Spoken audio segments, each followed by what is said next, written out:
Depuis la 6e réforme de l'État, la région de Bruxelles-Capitale a un rôle de coordination des politiques de prévention et de sécurité sur son territoire. Elle développe une vision qui est exposée dans le plan global de sécurité et de prévention, c'est le PGSP. Ce plan a été construit en partenariat avec des experts et de nombreux acteurs de terrain. Il s'agit d'un cadre stratégique global pour l'ensemble des acteurs bruxellois de la chaîne de sécurité, de la prévention à la réaction. Le PGSP propose une vision transversale et intégrée de la sécurité au sens large.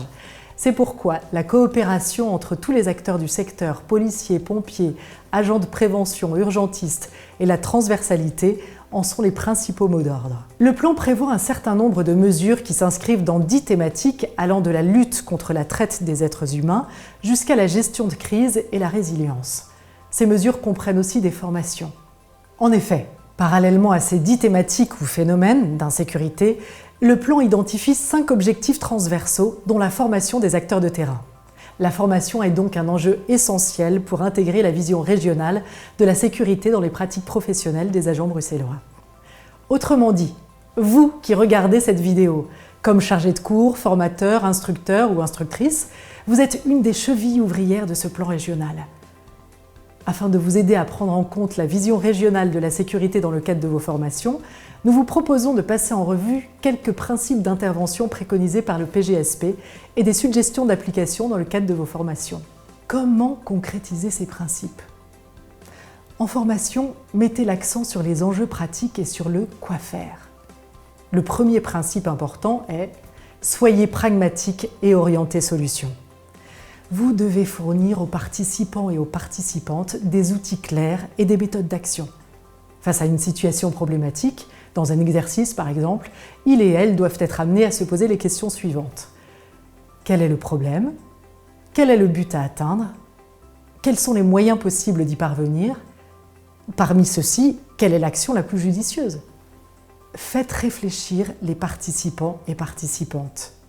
Par rapport à l'objet de la formation, que ce soit l'usage de drogue, la criminalité financière, le radicalisme, les vols, le harcèlement de rue, la traite des êtres humains ou autres, comment peuvent-ils, dans le cadre de leurs missions respectives, contribuer à la prévention, à la répression et au suivi d'un phénomène pour garantir une approche globale du problème?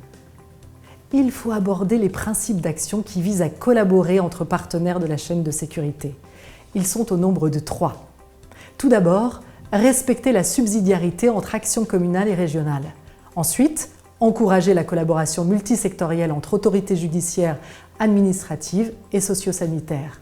Et enfin, partager des informations dans le respect des déontologies respectives. Dans ce contexte, quelles sont donc les limites de l'action de chaque partenaire?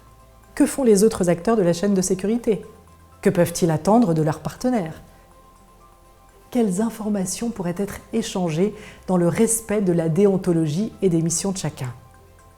Comment peut-on se coordonner au mieux entre acteurs, éviter les doublons et se compléter? Quelles synergies peuvent être développées au niveau local ou régional? Vous ne devez pas forcément avoir vous-même les réponses à ces questions. C'est déjà une très bonne chose si vous amenez les participants à se les poser. Il faudra arriver à une situation où chacun prend conscience de l'importance des autres métiers, y compris l'importance des acteurs et des missions de la prévention de l'insécurité, souvent oubliées car moins visibles que les services en uniforme et ou de répression. Dans les formations qui sont multidisciplinaires, essayez au maximum que les différents métiers interagissent ensemble pendant la formation. Lors des prises de parole en collectif, n'hésitez pas à inviter les représentants des différents métiers à contribuer. Par exemple, si une policière lève la main, n'hésitez pas à solliciter la réaction d'un gardien de la paix, d'un pompier ou d'une urgentiste. Lors de travaux pratiques en sous-groupe, n'hésitez pas à créer des sous-groupes hétérogènes pour autant que l'exercice s'y prête. 3 autres principes sont importants. Ils concernent l'approche inclusive et l'information du citoyen.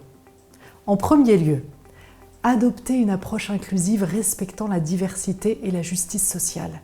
Ensuite, restez proche et accessible pour le citoyen. Et enfin, veillez à une meilleure information du public sur les services existants. En particulier dans la gestion de crise, contribuer à une meilleure communication entre services.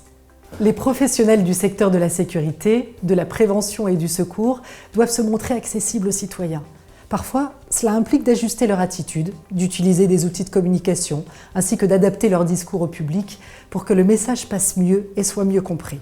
En formation, il est utile d'informer les participants et les participantes sur les relais existants vers lesquels ils peuvent réorienter leur public. Dans vos exemples, les cas pratiques et les images que vous utilisez, veillez à ce que la diversité de la population soit représentée. Origine sociale, origine ethnique, pratiques culturelles, handicap, âge ou genre. Un autre principe consiste à intégrer les nouvelles technologies et adopter une approche innovante. Quelle que soit la formation que vous animez, incitez les participants à s'intéresser aux pratiques et outils de leurs homologues qui travaillent dans d'autres communes ou d'autres zones, et éventuellement à transmettre les bonnes idées au sein de leur service. Questionnez-les sur les nouvelles technologies qu'ils utilisent au travail. Si de nouvelles technologies vous sont connues et pourraient utilement servir les participants, faites-en leur mention. Souvent, la formation est un lieu de rencontre entre services différents. Il faut en profiter pour échanger des idées. Et puis, n'ayez pas peur de faire vous-même usage des nouvelles technologies en formation. Applications, smartphones, vidéos, sites web et autres outils de communication et d'enseignement nouvelle génération. Voilà, nous vous avons donné quelques suggestions pour insuffler la vision régionale de prévention et de sécurité dans vos formations. Nous sommes sûrs que vous aurez bien d'autres idées. Quelle que soit la formation que vous êtes amené à animer, n'hésitez pas à vous adresser aux responsables pédagogiques ou aux coordinateurs afin d'en discuter.